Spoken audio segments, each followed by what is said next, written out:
Welcome to A Fork in Time, the alternate history podcast.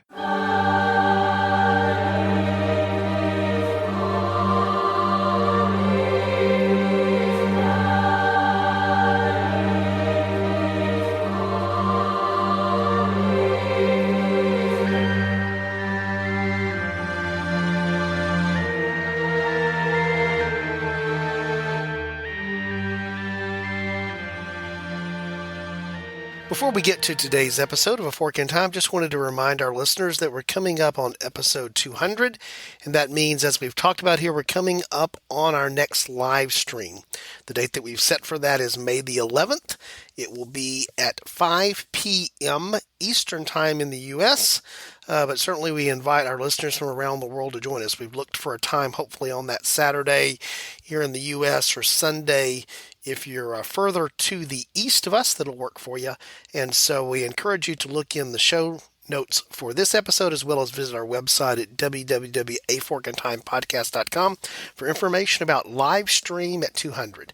Now, here is episode 198. Welcome back to A Fork in Time, the Alternate History Podcast. Don sitting in the host chair today, joined by some of my favorite people here on the screen, particularly when I'm talking about alternate history.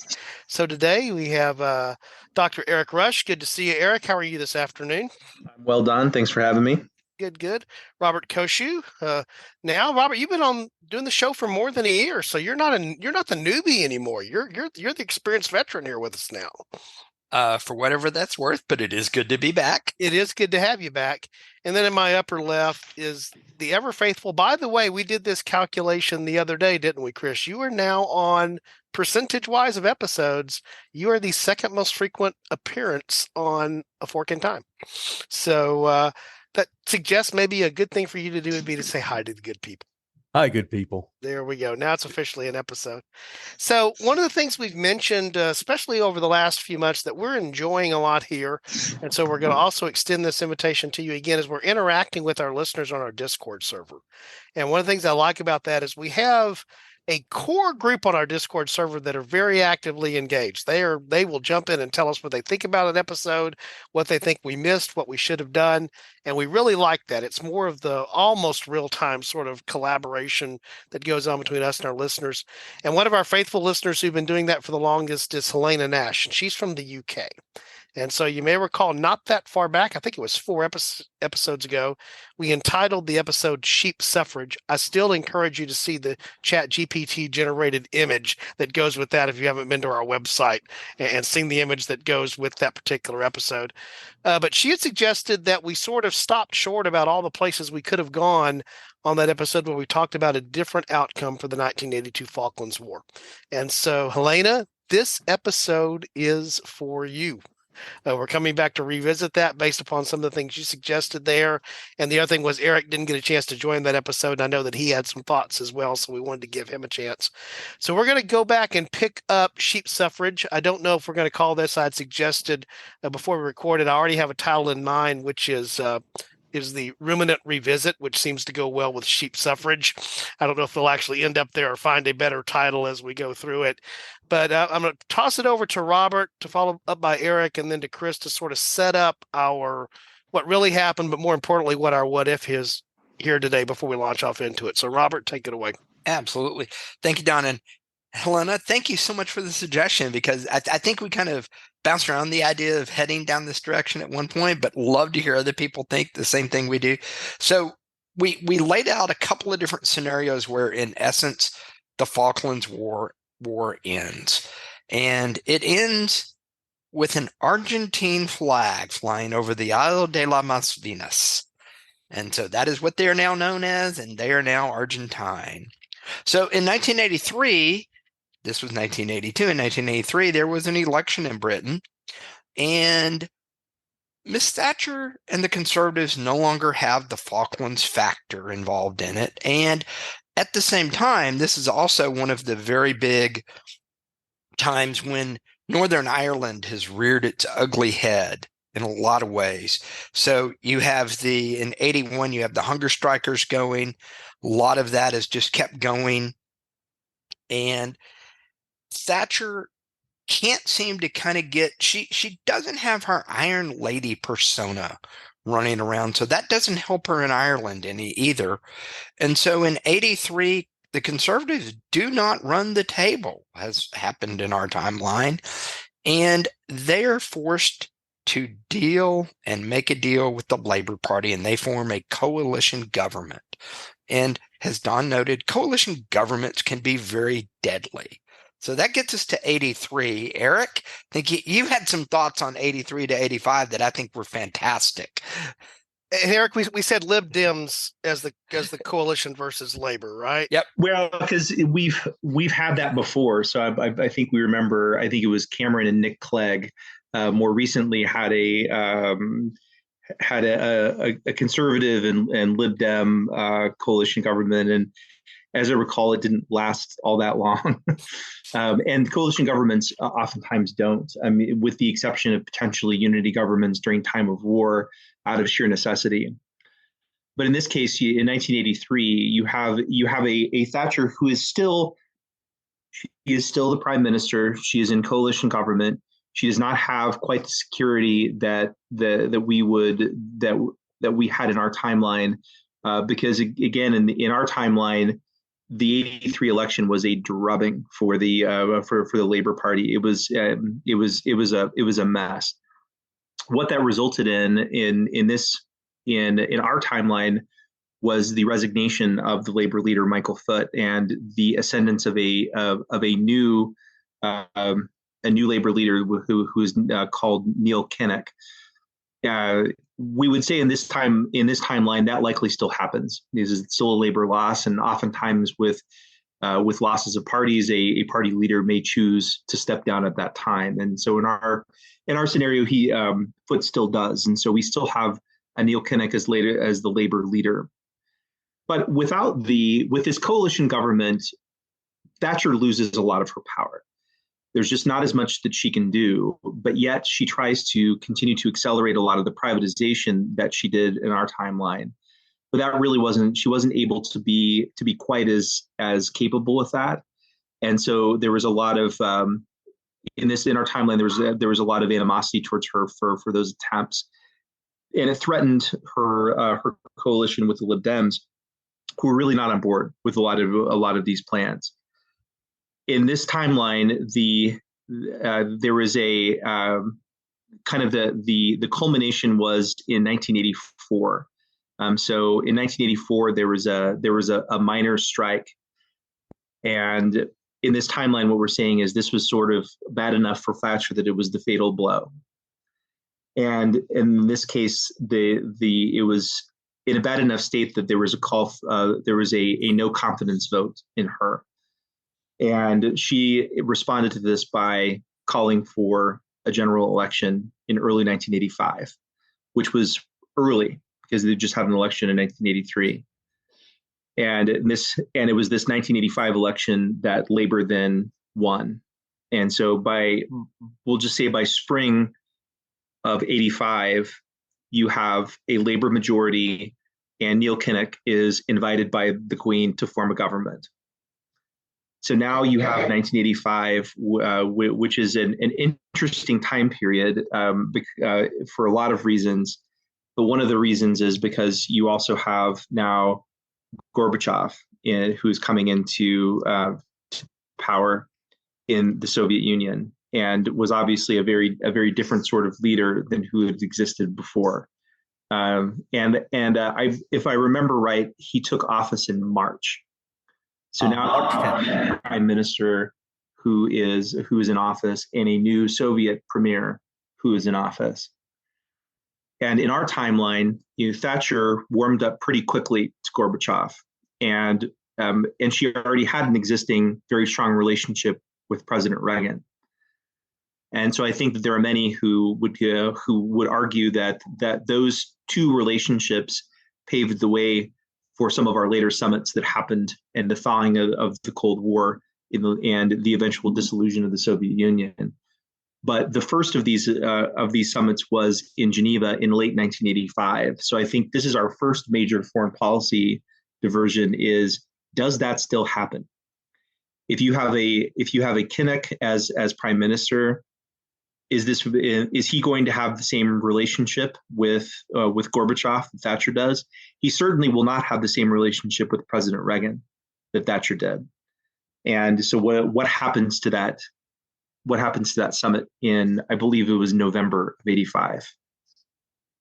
And actually, I was just looking up some of the things here. She had met him in December of '84 informally before he had become chairman of the party. It is March of '85 when he assumes that role. So there had been the brief connection before, but the formal thing is in the latter part of '85. So was it at a funeral? Because the funeral of Soviet premiers were very fashionable in '83 and '84. I don't think so, because it was in the UK. It was at Chequers, but to your point, there was a pretty standing we have to go attend a state funeral kind of thing that was going on left and right during that period of time. I think it was George H.W. Bush as vice president attending Brezhnev's funeral, and he, at this point they already know that Yuri Andropov is going to take over. And we touched on this in the last episode we did. This is the gerontocracy of the Soviet Union. There's a group on the Central Committee who all survived Stalin, who all were functionaries during World War II. And so now they are just old. And the next one up was Yuri Andropov. And I don't know who it was to, but George H.W. Bush made the comment that so Andropov is now the new Soviet leader, and he looked over at somebody and said, "I'll see you again next year." And it was less than a year. He was right. Andropov died. Chernenko took over. And it was another year. I don't even know if it was a year. It was a full year. Oh, well, okay. Chernenko was in, and I will admit I only know this because it is sitting right here on Wikipedia in front of me. Beauty of multiple screens. February of '84 to March of '85. He made it the year. A year plus the shortest month there is. So you had Gorbachev take over, and he was by their standards he was a pretty young guy when he took over. He was only in his mid-50s, or what we would consider to be a pretty normal time for chief executive to take over. Although we can't really say too much in the United States. I was having that same thought. The interesting thing there, and we will leave that so that we don't chase that woodland creature that crossed the trail too far into the brush. But it seems really odd now that our founding fathers here in the United States were concerned about the minimum age for the president when perhaps they should have been thinking about something else. That's all I'm saying. So Chris, you were starting to lead there about where it goes here, and this actually goes back to the thing again that we prompted this shout out to Elena here. Is that was her question, because again the famous quote relative to Thatcher about Gorbachev is that this is someone we can quote unquote do business with, which by the way to me that quote is filled with all kinds of things that make it relevant. Do business, the whole concept of being a conservative political leader and it being about doing business versus maybe about other things, but also the fact that this is a different generation of Soviet leader. That means something can be different now than what had been the business as usual. So not putting necessarily the negative spin on that, but just the fact that this is an opportunity for something different, and this might be a guy that something different can happen with. Chris, were you going to say something? You look like you were chomping at the bit.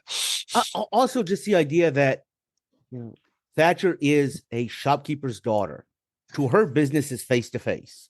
That is what they're doing with Gorbachev, or that's what she is doing with Gorbachev at that point. Yeah. Well, and I would say the same thing to some extent about President Reagan. I mean, he really very much believed in personal relationships among world leaders. And whether you agree or disagree with his policies, I think it's very clear this is one of the things that made Reagan effective in many ways. Right. Well, again, the idea there, when we hear the term great communicator, so often associated with Reagan, we think of that, which he did do a lot of, to the masses, going around the system using media to do that. But to your point, Eric, the communication skills, the interpersonal one-on-one communication skills, I think can get easily overlooked in that moniker because we use it to talk about the one-to-many, but it was also, the special cases of the one-to-one. Yep. So I guess the thrust of, and by the way, at some point Robert will do it, so I want to give Robert proper credit for this.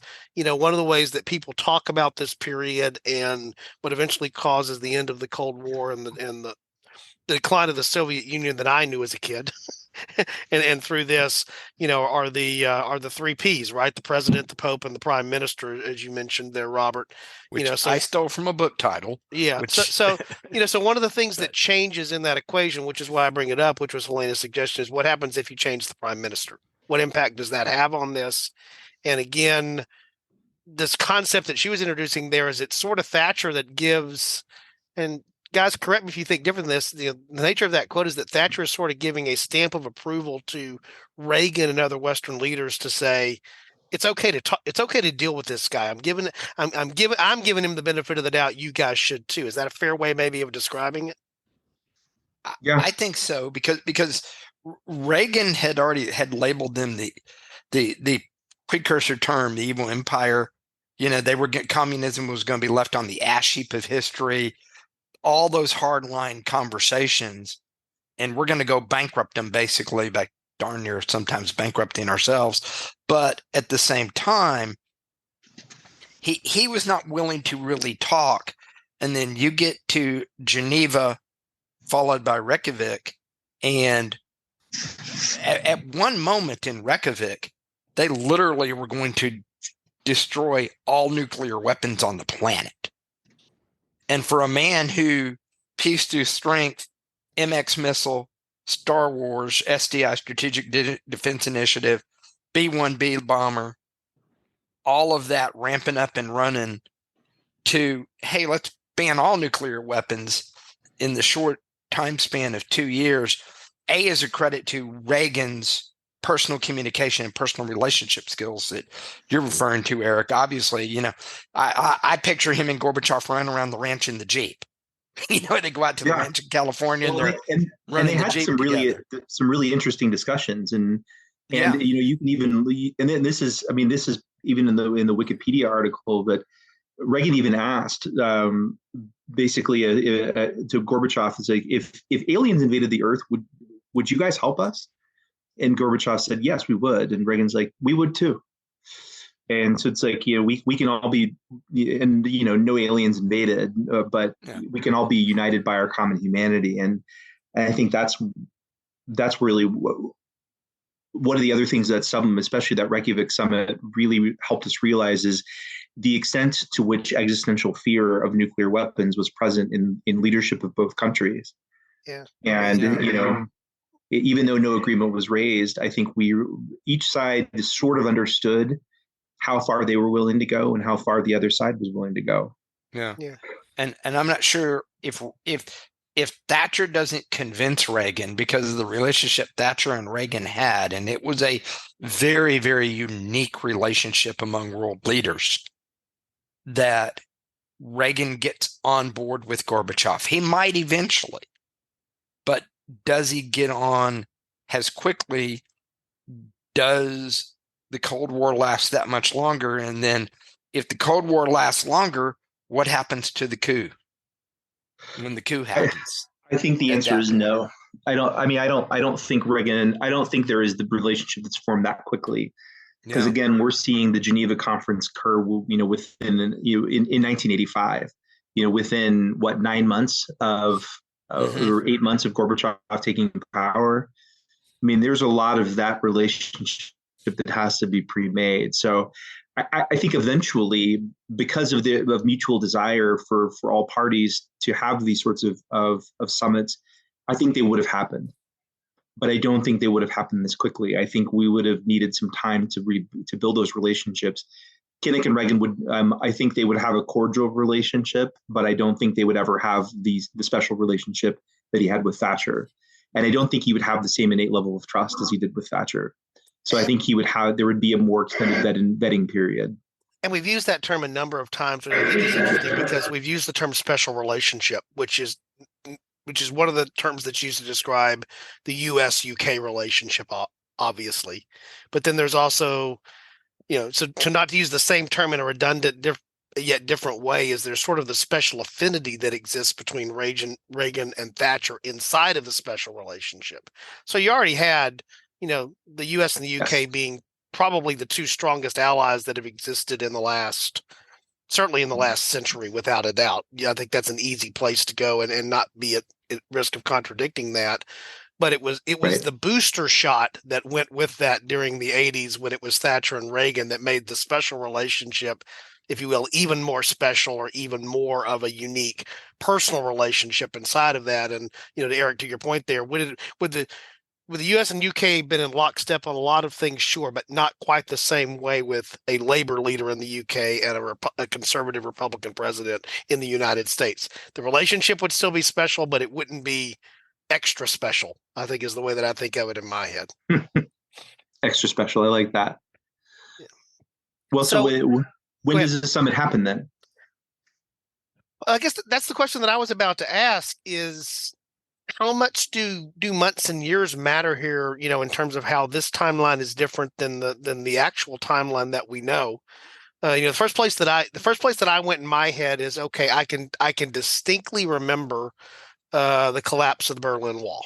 Yep. that being the real, that's the photo op moment of the Cold War really coming, to a recognizable, and not just between the U.S. and the Soviet Union, but also just in general between the Warsaw Pact, the Soviet bloc, and the NATO bloc. That is, what is that, summer of? No, that was November 89. November of 89. Yeah, Yeah. it was at 89. So 89. So the first place I'll go to with that thought, Eric, and maybe we just use that as a barometer. How much further is that pushed back? Question number one. If you don't have the things that happen as quickly as they happen, is that inevitable to happen then because of the forces of what's going on inside of Germany and the desire for reunification, or does it get pushed back? I'm not sure we knew all of that though. Like, hindsight's 2020, but I don't think we knew. And maybe the government did, but it seemed to me, and granted, I was 10 years old in 1989, but I think there was an underestimation of how fragile all of this was, and so we can't necessarily view this as inevitable. Maybe it was inevitable. In fact, a lot of this probably was inevitable. But what I don't think is necessarily set in stone was that time frame for the start of those discussions. I don't think they happened in 85. I think maybe the first conversation happens in 86. But I think there's a little more time is going to be needed. And because I think we would need to see in that point how Gorbachev behaves. And as it turns out, Thatcher was right. Gorbachev was a person we could do business with. And eventually we would see that. And we would see that by his actions outside of this summit. So I think that there would be a summit, a Geneva summit that happens probably, I would think, by 1986. Do we get a near miss total nuclear ban like we got in Reykjavik in 80s? Because that was late 86. Probably not. But I don't know how far does that push things back as far as the actual collapse. I don't know that it does. I don't know that it does either. I think I think that probably pretty much stays the same. What might be a little bit different is the level of our built-in relationship with Gorbachev, and how we handle that might be somewhat different. But so I think, by the way, it might even be sped up, because without the kind of approval of a Margaret Thatcher, I think Reagan is sitting there looking at a Gorbachev and saying, listen, I need more proof that you are who you say you are. So, for example, expedited withdrawals from Afghanistan, more troop withdrawals there, more liberalization, which is going to, the most dangerous portion for a totalitarian government is as soon as it starts any kind of liberalization. So more moves on that front are maybe even going to bring up what we saw in 89. Okay, that's interesting. I think that's a real possibility. Yeah, that he's going to take less on faith because he doesn't have Thatcher telling him this guy's okay, and so he's going to want some tangible bona fides from him. So a little bit more of the verify to go with the trust, and the trust but verify is, expediting that. Then speed up the 91 coup. So here's the other question around the 91 coup, which is, man, we threw him over real quick there. Yes. Yeah, we did. Okay, we're all on the same page there. If he's actually, if he's done more and accomplished more immediately, kind of a shock coming in, does that mean he, in some weird way, has earned a stronger relationship? Or could we have thrown him over quicker? I don't know if there is less of a relationship there. Yeah, well, that's a good question. And how is any of this affecting sort of the domestic situation in the U.S., or is it? Well, the one thing that popped into my head that was, that's sort of along this timeline that will pop up, again, pushing things back, the idea that Geneva's a year later, Reykjavik maybe doesn't come or is pushed back even an additional year, is Iran-Contra breaks in November of 86. And at that point, now you have something to distract the Reagan presidency in a way that if you haven't already started some initiatives, you don't already have a summit on the books, so to speak, you're not planning in that direction. You may not be as inclined to do things that push in that direction because suddenly you're focused on something else. If you've already committed to something or something's already in motion, now it's just a question of not stopping it versus actually getting it started. And so to me, that timing does matter because of the timing domestically in the US, which also has an international geopolitical flair because it is, it's Iran-Contra. Whether that plays into the equation at all, it's not a problem in 85. It's not a problem in, although Reykjavik is, towards the period of time after that is, in fact, there's an argument to be made for that, maybe why Reagan is open to some ideas in Reykjavik that he might not have been open to otherwise, in terms of what's going on there. But that's the first thing that pops into my head being different in the timing relative to the U.S. is Iran-Contra and its timing relative to this. So let's ask this. If they don't get it in early and the U.S. government is now distracted, what I was just talking about, does that even happen? Do you even have a Western power structure signaling we want to see change?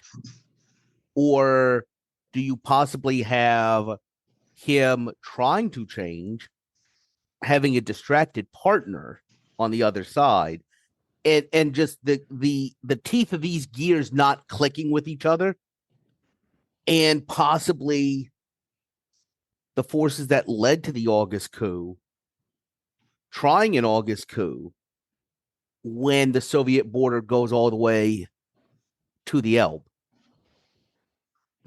And is this happening? Are you thinking this coup happens earlier, like 89? Explicitly in a way that, the hardliners in East Germany were not on board with anything that Gorbachev was doing. And so they would have been on board with it. Poland is still under martial law. Yeah. So yeah, absolutely. Yeah. In 89, they are 100% under martial law. So there's an argument to be made that because you've now shifted that timeline so you don't get a start on it, Reagan is now worried about, possible impeachment. We talk about this a lot. All of everything that went around that, he doesn't have the time to engage with, or the focus to engage with Gorbachev, when Gorbachev is now reaching out, trying to do some of these measures. And now he doesn't have those foreign policy victories to buoy against the Iran-Contra affair. Correct. So there is no Mr. Gorbachev, tear down this wall. That doesn't happen. And so what does that do to the 1988 presidential election? Because, I mean, even though you could argue, I mean, President Bush was a different president than President Reagan, but it was still, in many ways, a continuation of sort of that Reagan legacy. What if that's not such a great legacy? By the way, I think Bush was the perfect president for that point in the structure, because I actually completely agree. Because I think, you know, I know we don't get explicitly political on this, but, you know, everybody knows how much I dislike Woodrow Wilson. But one of the things I will say on this show, I actually think George H.W. Bush was a very good president. And I think he's really underrated. I think he both understood the problem with going to Baghdad, and he understood that, listen, and this is something that we're relearning today. Russia is a power. You need to respect them. If you kick them when they are down, that will not be forgotten. Yeah. And just to clarify a timeline, by the way, because I want to make sure I sort of did misspeak. Reykjavik in the real timeline is October of '86, so it is before Iran-Contra becomes public knowledge, because I distinctly remember Iran-Contra breaking around Thanksgiving of '86 being when that was coming out. And so again, now we're only talking about you only have to push it, let's call it roughly 2 months, and you've got a different scenario there. So a loss of a little bit of time makes a difference. But I don't think you have a Reykjavik in late '86. I think you have. Yeah, I think you have Geneva in '86, or a Geneva-like conference where we just sort of feel each other out. Right. And then I think if he's mired in Iran-Contra, I don't think Reykjavik ever happens. Doesn't occur. Right. I don't think it ever happens. And so then, you know, but then you're into '88 and you're into a presidential election. And I think if you've got a Reagan that is, you know, potentially facing impeachment and is getting increasingly unpopular, I think at that point, I think Bush does not win in '88. Agreed. Yeah. I think and does that change the Democratic nominee? Is it still Dukakis? I don't know. And I will say that I don't think Dukakis would have been up to the same challenges from a foreign policy perspective as Bush was. You know, he was governor of Massachusetts. He was a domestic policy guy. He was not an internationalist. Well, and ran in '88 primarily on domestic issues, not foreign policy issues, for the reasons that played to what were viewed as his strengths versus H.W. Bush's strengths as well. And I agree. I think if you've got a Bush that is still sort of reeling from, you know, his president being impeached, then I think all of the, you know, the attack ads that Lee Atwater had, you know, instigated in 1989 or '88 that were absolutely devastating to the Dukakis campaign, they either don't happen or they don't hit as hard, I think. Agree. Let me put another possibility out there. Okay. You're thinking about the Willie Horton ads, but but let's talk for a second about the Dukakis in an Abrams ads. Well, that too. I feel like we've got a lot of moving pieces, and we talked about something, and I want to mention this. We've got a distracted Reagan. If we've moved up the August coup to taking place before the '88 election, you're absolutely right that Dukakis is, you know, for those of you that don't know or what we're talking about, there was a video of Dukakis taking a politician's ride in a tank, and he has on this giant helmet with these earphones on. It looks kind of like me right now. And he just looked so out of place, and he looked like a wimp. If you have a Soviet hardline coup against Gorbachev in earlier '88, my God, Ollie North could probably win a couple of states if he would have tried to run. I think that would have just terrified people. Yeah. Well, So you think Bush is back if there's a coup If in there's a- '88? if the August coup is August of is in '88, front of that. yeah, I actually I do agree with that. I think the timing of the coup is really important here. I think if it doesn't happen in '88, I think Dukakis wins. Mhm. I think if it happens beforehand, people are going to come back and I think Bush is going to have it in a cakewalk. I mean, he kind of had it in a cakewalk in '88 anyway. But I think that's right. So does the coup? Where does the coup go? Is going to be this? Because I'm wondering if the hard line, if he hasn't got enough done to show wins and movement forward in the Soviet economy, does the coup succeed against Gorbachev? yes, I agree. I think so too. I think, and it's not even has he achieved enough. It's he's achieved more. He's trying to do these things to win that bona fides so that he can get the relationship and the partnership with the West, which he doesn't have yet. So, Right. so going back to the fact that the U.S., as you pointed out, Chris, and I haven't really thought about this in a while because it's not ancient history, but it's distant enough history that you don't come back to it unless you think about it. We had the episode on the coup. I'll try to find the link to that episode and throw it in here. But where was I going with this? As you said, we were pretty willing to cut Gorbachev loose pretty quick when the chips were down, right? Maybe for somebody else that again, it was sort of a Yeltsin type of thing and coming, the things that were coming in there. But was he a dead man walking then pretty much all along? Is that really what this means? If he goes too slow or doesn't have success, you get the coup in you either get a coup in 91 or you get a coup in 88. Pick one. Either they're both going to happen, right? Yeah, but they have different results. I think the coup in '91 paved the way for Yeltsin and at least that iteration of the Russian Federation, which is obviously very different from what we have today. Right. But I think if it happens in '88, I think you end up with hardliners in control, And at least they for a still period of have, time. and they still have half of Europe. And they still have half of Europe because East Germany is in their fold. I mean, and then I think you'll have uprisings in Poland. They will be put down. You have during this period, you have an uprising in Poland on days that end in a Y. So it'll be a bigger uprising. A big uprising. Well, I think be suppressed. I think the coup triggers a big uprising. Yes, But then the hardliners are in control, so they start shooting. It becomes Tiananmen Square. Yes, exactly. And what's different about this group of hardliners that is the thing that just popped into my head. This is not the geriatric hardliner set, because as we talked about, they're all gone now, basically, right?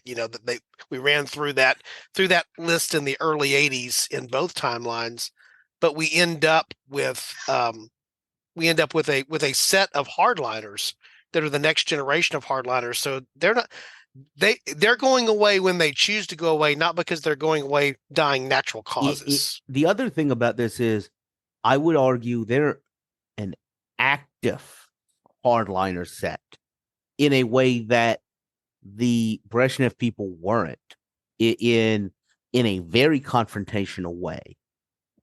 And I think that's very dangerous. That's something that we don't quite, The fact is that if you look at the majority of Brezhnev's time period, after about 72, he's resting on those laurels. They are not really pushing a whole lot of places. These people are more dynamic. And so I think they create a much more dangerous situation. So coming back around to what started this, because we've now shifted far away from UK's internal elections that get us to this point, talking a lot about U.S. foreign policy and Soviet foreign policy, because that's what Helena suggested that, we may need to explore it a little bit more. What goes on inside of the UK with now Mr. Kinnock's government? While all of this is happening, is there a, for example, let's take the timeline of the '88 coup that we talk about. So there's a coup in '88. Does that have blowback into the UK in different ways, or does it just manifest a different way? I think one of the big instabilities you see because of a dynamic hardline coup is more support for your Red Army Front, your Palestinian causes, and the IRA.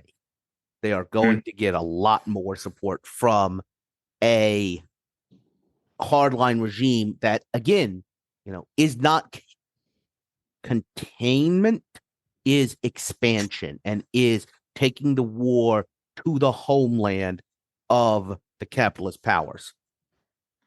So we're going to have more troubles in Northern Ireland, or intensified troubles in Northern Ireland. You're going to have more troubles in the city of London.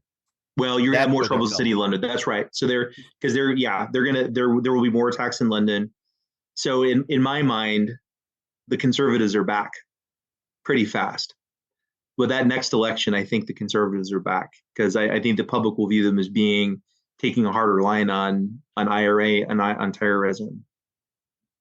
So is Thatcher back, or did she resign as leader of the Conservatives, or are we putting in John Major or somebody else? Where's Helena when you need her? I know. So given that we're John close Major to is back. I don't think John Major comes yet. I'm not 100% in our timeline, sure. He came in 1990. Maybe then. I was thinking he was 92, but he came possibly in as just because Thatcher resigned. I don't see. To me, he was a very status quo. Yeah. Came across as very gentlemanly. He was didn't rock many boats. He was kind of their H.W. Bush. People talked about Bush having a wimp factor, regardless of all, his service in World War II and all of these other things. There was kind of that argument about it. But I mean, what's the Queen's English word for Oliver North? Because that's who, if there's an increased campaign in Britain, that's Major doesn't have the. So somebody else, somebody who's gonna be firmer with terrorism and probably have quite a bit of a harder line on Northern Ireland. And we don't know who that is. And reputation in this timeline. Well, and we are 4 Americans here, and so I freely admit my knowledge of UK politics is somewhat limited. And so I don't know who that person would be. Mm-hmm. Perhaps Helena will kindly indulge us with some opinions, because I suspect we'll have some good advice for us. But somebody else. But I think Conservatives are back. And in a I don't want to say renewed. The term that pops into my head is a refreshed Cold War. It's still the Cold War.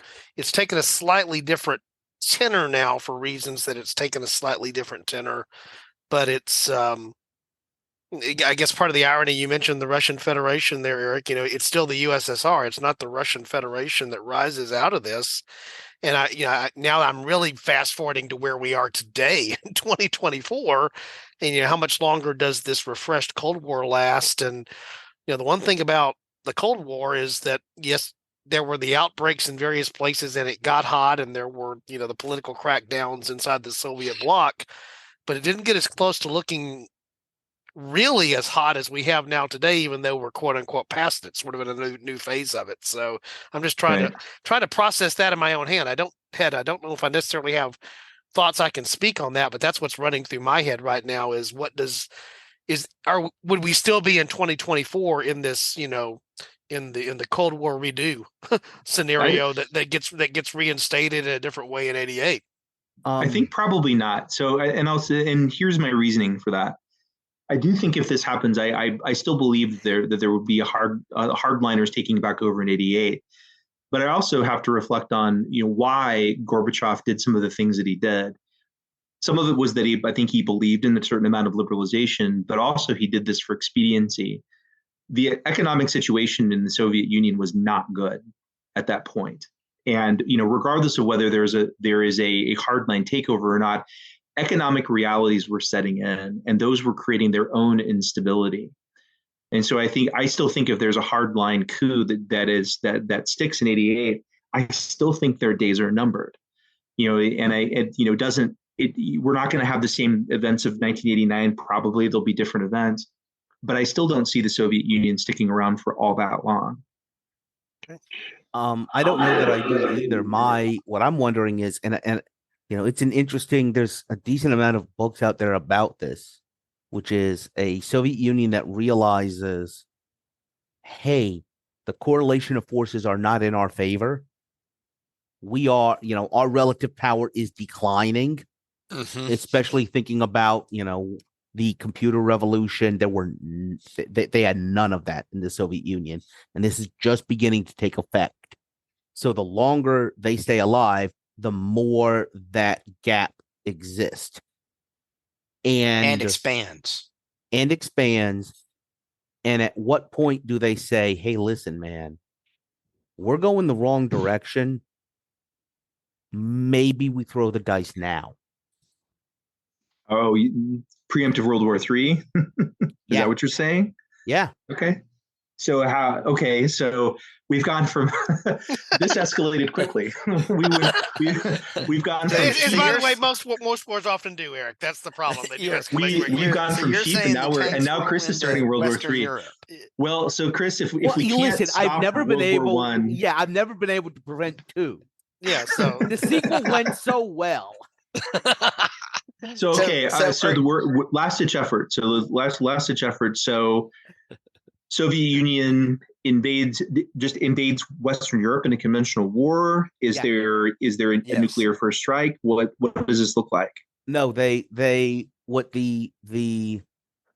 think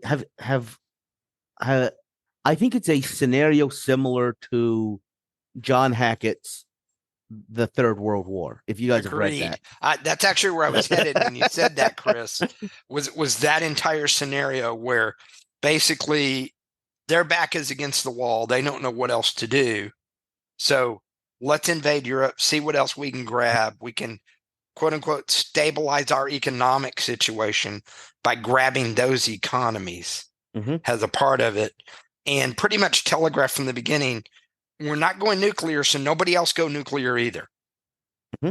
And I just finished listening to a book on European powers leading up to World War I, and all of many of them are looking at the situation in 1914 and saying, like, this is our chance.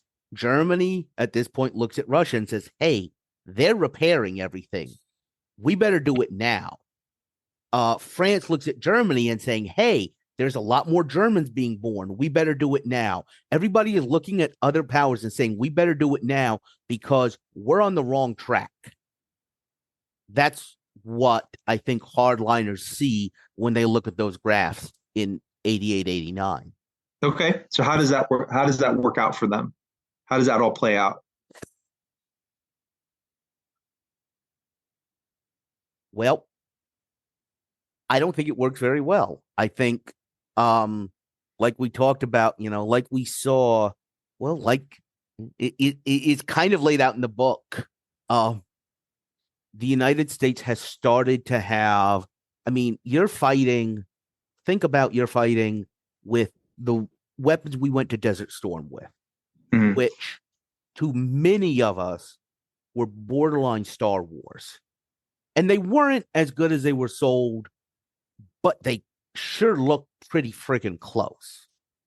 And so I think that technological revolution might give, the United States always was counting on a technological edge, be it Air Force's nuclear weapons, to counteract the just Soviet waves.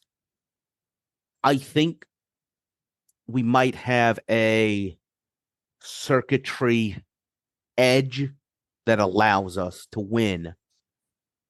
But man, it's not a it's not pretty. It's a dark hole to go down. Well, because what you end up with is the plan to stop the Soviet invasion of West Germany was the A-10 Warthog. Mm-hmm. That's literally what that plane was built to do. It was not built to hunt Scuds. It was not built for 3/4 of the things we ended up using it for, but it was designed because we're never going to outbuild them tanks, but man, we can build these things. Mm-hmm. Mm-hmm. The other thing that, aside from the, I'm looking over here at my shelf. I have that book on the shelf. It's been a while since I've read it, so now it maybe has to come back down off the shelf. But the other thing that occurred to me is the other place you might see it, not that in Europe, is you might see, well, the way that we can flex economically is somehow get to a better position with petroleum, which means that we do something in the Middle East. We try to do something there. Pick a government, Iraq, Iran, whatever government you want to pick there, where the effort takes place to, instead of launching that conventional non-nuclear but offensive strike in Europe, it's something that is along the lines of seizing resources that, again, to your point, Chris, we can't keep up with the microchips that we need to do, but you guys still need this petroleum and natural gas that comes out of the ground, right? And so, by the way, so does the rest of Europe, which is what we see now a little bit with the whole situation with the Ukraine war, which is, we don't have to win. We just got to deprive you of what you need, which was what you saw there early on. The pipeline blow up, for example, was part of that, which is to try to destabilize that. So I could see that scenario where the hardliners are not willing to take on NATO directly, but we also know you guys are not necessarily excited about jumping into the Middle East for all that means, and so we may be able to get away with more there. I don't think we're as hesitant at this point as we are today. So what if the hardliners negotiate out the Iran-Iraq war? Again, I don't know how this plays out. I'd have to think that out. Yeah, I'd have to think about that for By the way, bit. we might need to look up more words for what sheep are, because we might have a third string of this. One of the main reasons that the pipeline to Europe being blown up didn't affect much is because Russia borders another market that will buy all of the oil you can possibly ship to them. China. I know. How does a hard line affect Deng Xiaoping and Tiananmen and all of that? And to carry it forward to today, but look back at what was different then, part of the reason the efforts of Russia in the Ukrainian invasion and the things related to trying to put the energy squeeze, and they put an energy squeeze on Western Europe. There's no doubt about that. But there was this interesting little thing called a fully developed Norwegian oil capability that exists today to fill that gap, and to fill that gap in spades, by the way, in powerful ways, that was there in the 80s, but nowhere near where it is today with North Sea production. So there wasn't what happened in the real world in 22 and 23, where Norway can step up and say, we got this. And we're, we lean Western, and so we're willing to do this and have a history of stepping up against. That didn't exist in 88 to the extent that it does now. And so it was a different global petro-geopolitical situation then than it would be now. The very reason we have the first Gulf War. The politics of oil were different than they are now. Yeah. And so I could see either scenario again, Hackett's Third World War scenario, or I could see something different in the Middle East, which would be a whole other place to go. And again, back to your point, Eric, stupid sheep in the southern Atlantic. How did we get here? You know, kind of Well, thing. the translation of this is the Falklands War is actually much more important than anybody thinks it was. Right. And At not the end of the because day. and not because I mean this is the point of this, and probably a good place for us to sort of bring this to a close and see if we're going to come back and revisit another time. And I'll find a third synonym for sheep at some point, Chris, if we need to. And also, by the way, I'm really curious to see what our listeners say in the Discord about this episode. So let me throw that out again because I want to hear. I also what they love think that of- squawk I got from Eric as soon as I mentioned Deng Xiaoping. Like, oh, Yeah, and I can see what Eric just put in the chat too. So there's already ideas that are out there that are moving. But the point, to your point, Robert, is that the importance was not two sparsely populated islands in the South Atlantic. Right. It was the point of what it represented for the United Kingdom still holding on to some of its imperial mindset, an ability for the domestic elections for Thatcher to be influenced by the good feelings that come from that and being successful in doing that. The strategic value of the islands, the tactical value of those islands is virtually nothing. The strategic value is in how it played out in the bigger posture and picture of who the UK was, who Thatcher was, and then what happens. I guess that's the point. Yep. Absolutely. And so, you know, again, the sheep suffrage, I got to find something that goes with plebiscite that works with a P there if we're really going to go down that path. But that's not as important in and of itself. What's important is the impact that it had in other ways. It's that little, it's the bridle in the horse's mouth. That little bit. It doesn't take but a little bit to change things and move them around. Yeah. Closing thoughts, guys. This was fun. Yeah, like I said, this escalated quickly. We need to do a number 3 because Tiananmen Square happened in '89. yeah. we're going to have to do a third version yeah. of this.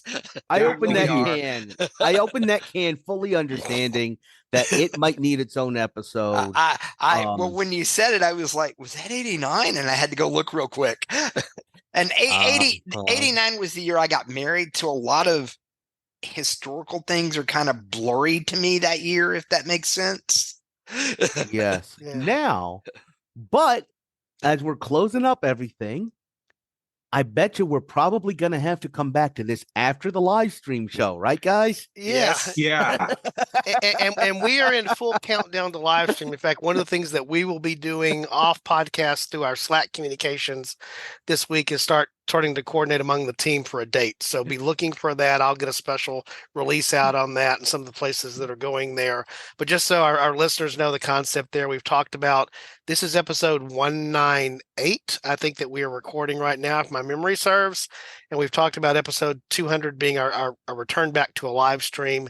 And it is an episode in and of itself. It's not just the live stream, because what we've talked about doing there is we're going to have a poll essentially out there for those that tune in for the live stream to pick the topic. We're going to have like 4 or 5 out there, and then we will launch directly into an episode. And what'll be fun for our live stream is they'll see the view that I'm seeing right now, where you can see people's faces and you can see expressions and you can see what's going on there, which we don't normally get in the podcast medium.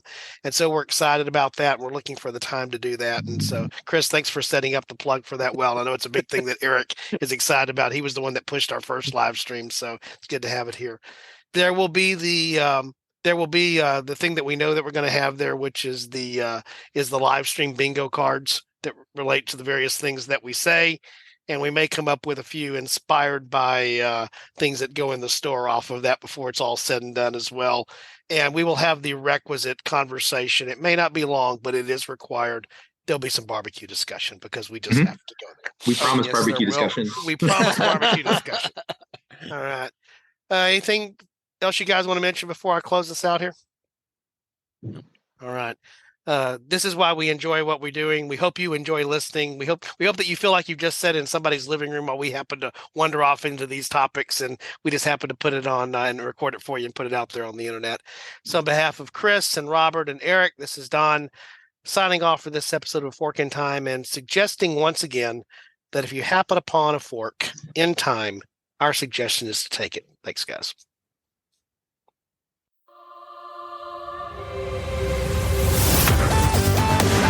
Thanks for listening to A Fork in Time, the alternate history podcast.